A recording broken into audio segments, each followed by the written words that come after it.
Lee Cantor here, another episode of Houston Business Radio, and this is going to be a good one. Today on the show, we have John Allen, who is the CEO and president of G&A Partners. Welcome, John. Thank you. I'm so excited to learn what you're up to. Tell us a little bit about G&A. How are you serving folks? Well, G&A Partners is a HR outsourcing firm. We primarily work with smaller emerging growth companies, and we tackle their back office challenges so they can focus on growing their business and doing what they got into business to do in the first place. So what's your backstory? How'd you get involved in this line of work? Well, that's a long story. I'll give you the short version. I came out of public accounting and years ago listened to a presentation on a concept called employee leasing. I was fascinated. And when the opportunity came for me to transition from the accounting world into the human resource management space, we decided to become the preeminent privately held professional employer organization in the state of Texas and kind of follow or implement the strategies that we heard in that employee leasing presentation. So for those who aren't familiar, can you share a little bit about what PEO is? Sure. The acronym stands for Professional Employer Organization. And in essence, we become a service provider or a co-employer to small businesses and tackle back office tasks like payroll, benefits, human resource management, and risk management. So we provide those services, again, so a small business owner can focus on other things. And then what is is there a typical type of industry that this is most beneficial for, or is this something that every company should at least consider? You know, there are PEOs that service all types of industries. We're certainly one of those. Some focus on blue collar, some on white collar, some on the entire spectrum. But any business that is looking to outsource HR could benefit from the services of a PEO. They tend to be smaller businesses, so our niche is typically 20 to 200 employee clients, but we've got clients that are smaller than that and clients that are larger than that. But that's kind of the focal point because most of those businesses don't have the resources to hire HR talent, HR technology, and so forth. So what, like if I'm a business owner and maybe I'm approaching that 20-person size, is this something that, share with me like kind of the trade-offs? What are kind of the pros and cons of doing this? Well, obviously from my perspective, I know they're all pros, but hypothetically, if there were a con, what would that be? Well, if there were a con, I think that some small business owners think that they're somehow giving up control over their employee base to the PEO. It's really not the case. We're providing services, but ultimately the decisions that drive a business forward and that determine whether a person is hired, fired, promoted, etc. All those are decisions made by our clients. We'll provide advice and counsel, recommendations, but ultimately our clients do control what happens in the workplace. But that's an area that requires us to educate small business owners because they fear that they might be giving up control. The other concern, of course, is cost. And so there's a process that PEOs have to go through to justify the investment that small businesses make in our services and the kind of return that they get from those investments. So what are the returns? So can you share a little bit about what kind of an ROI a client might expect? Sure. About a year or so ago, our trade association, the National Association of Professional Employer Organizations, actually engaged an outside consulting firm to analyze exactly that. And if memory serves me right, I think the ROI average across a broad array of clients that were part of the survey was a little over 27%. So for every dollar that somebody spent on PEO services, they were getting $1.27 in cost savings in return. And those cost savings typically come from not having to invest in HR talent, HR technology, cost savings on employee benefits, cost savings on workers' comp insurance premiums.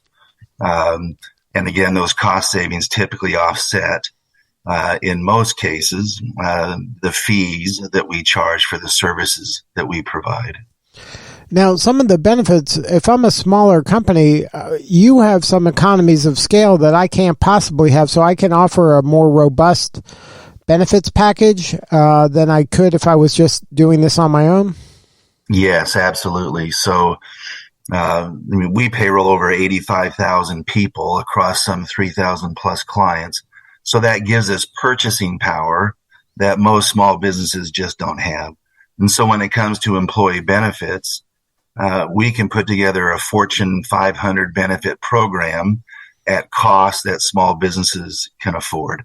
And so they can get various choices on group medical, dental, vision, various ancillary products, access to a 401k that would be a lot more expensive if they went out on their own. So again, Fortune 500 benefits for affordable small business cost.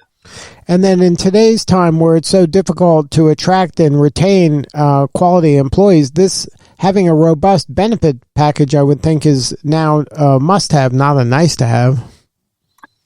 Yeah, in today's market, it is extremely important. So, I mean, there's a war for talent. And so one way to differentiate yourself from a competitor down the street is through your benefit program.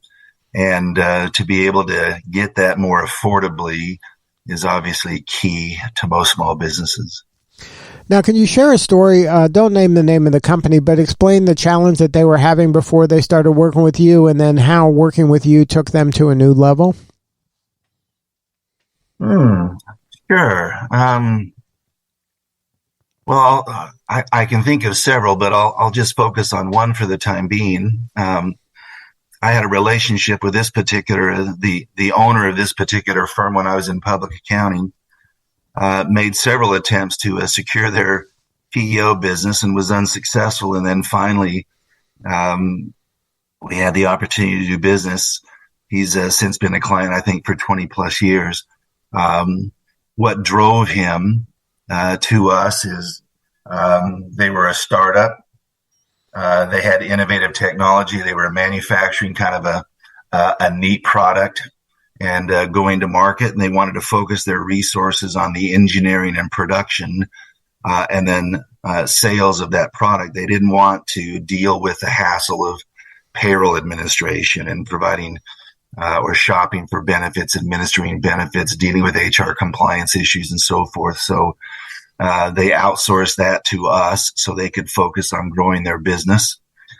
They now dominate their market. I think they have like over 80% market share. They've gone from just a handful of employees to somewhere between 80 and 100 employees working 3 shifts. They've expanded their manufacturing facility, I think, on 4 separate occasions.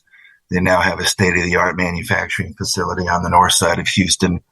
And so, again, over that 20-year period, they've grown from being kind of a lifestyle business where they've been able to scale the business, and now they've become a dominant factor in their particular industry. And in this case, it's an example of when you're working with a client, you're really a partner with that client. You're trying to help them solve this talent issue as effectively as possible. We are, and that's the reason why we're called G&A Partners. As we search for, how to brand what we did, we decided that partnering with our clients and their employees, with our vendors, with our own employees, that was going to be paramount to our success. And so it became part of our name. Now, for you personally, is this more rewarding work than being a CPA? Yeah, it certainly is. I was a consulting partner with a national CPA firm, so I got to do some fun and exciting stuff and have an impact. But in this role, the work that I'm doing is far more diverse. Its impact is far more significant. So yeah, I love what I do, and I have a lot of fun doing it.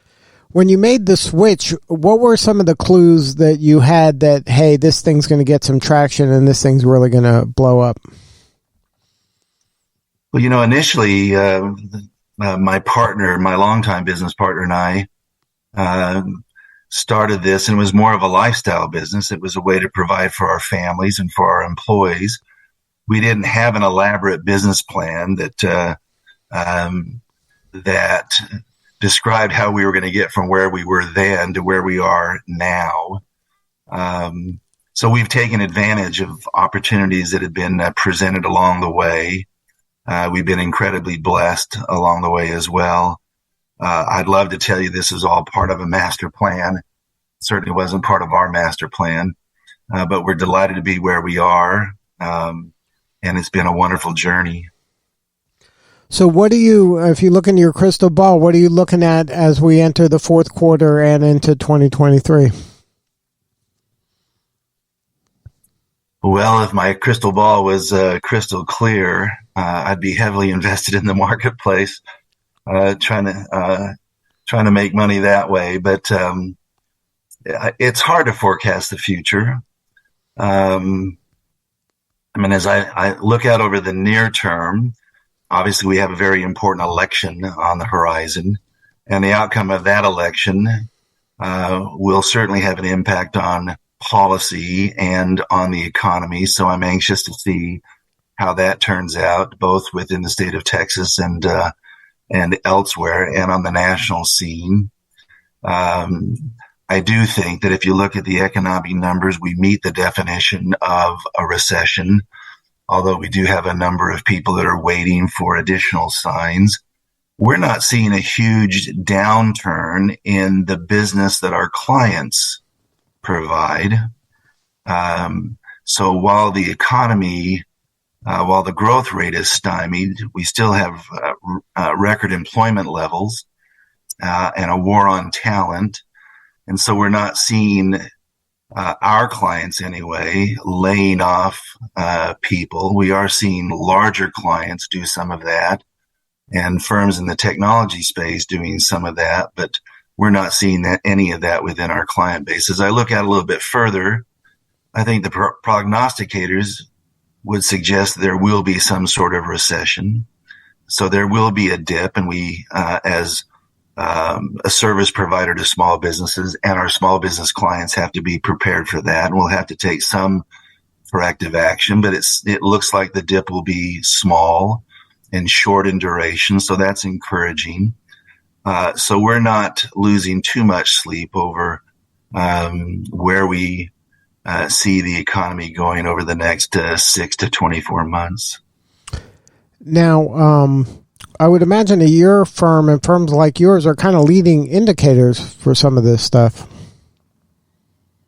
We certainly can be. I know when the pandemic hit, we lost about 15% of our worksite employees. And worksite employees are those that work at our client companies. So once we went into quarantine, we had a number of clients that laid people off, terminated people outright, furloughed people temporarily while they tried to figure out what was going to happen. For many of those clients, those layoffs lasted for 2, 3, 4, 5, 6 months, a lot longer than anybody anticipated. But once we started to emerge from that chaos, most of those clients hired their people back, and employment levels returned to kind of where they were. We actually had a very good 2020, a very good 2021 in spite of those unprecedented times. And it was a moment in time where our clients needed us more than they ever needed us before. And our net promoter scores that kind of assess satisfaction with our services were at all-time highs. We were helping clients with PPP loan applications and just all kinds of HR issues as they dealt with the impact of the pandemic and the quarantine. So hopefully we won't see that again in my lifetime or ever. But we were in a unique position to help our clients through that, and most did rebound and are doing well in spite of some of the uncertainty in today's economy. So what's next for G&A Partners? What do you need and how can we help? Well, we made the decision several years ago to scale the organization, to transform from being a lifestyle business to being a major player in our industry. And that strategy included scaling our sales organization. So that has grown dramatically. It included expanding geographically. Most of that we did through accretive acquisitions.